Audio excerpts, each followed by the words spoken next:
Keyin savol, qaysi darvozamiz uyimizga chiroyli turibdi? Yo'q, bunisi yoki bunisi. Uyimizda umumiy 3 ta darvozasi bor. Bu oldidagi 2 ta darvoza. Keling, sizlar bilan shu uyimizni hovlisini ko'rib chiqamiz. Mana qaranglar, yo mashalloh, kirganda bittada fasad qaranglar, odamni diqqat e'tiborini tortadigan bo'lgan.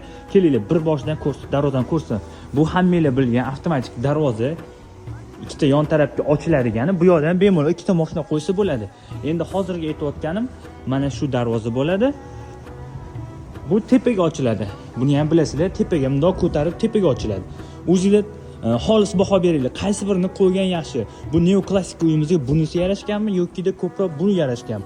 Kommentariyada o'zingizlarning fikrlaringizni yozib qoldiringlar. Ha, aytgancha, bu uyimizning orqa tarafi, hozir mana oldi tarafini ko'rdinglar, juda ham chiroyli. Bu esa mana qaranglar, orqa tarafiga ham o'tadigan joyi qaranglar, kattaligini va mana orqa tarafida ham mana shunaqa avtomatik darvoza qo'yilgan. Menga ko'proq lekin orqa hovlisi yoqdi. Mana vidni qaranglar. Mana basseynni qarasanglar, basseynni kattaligini.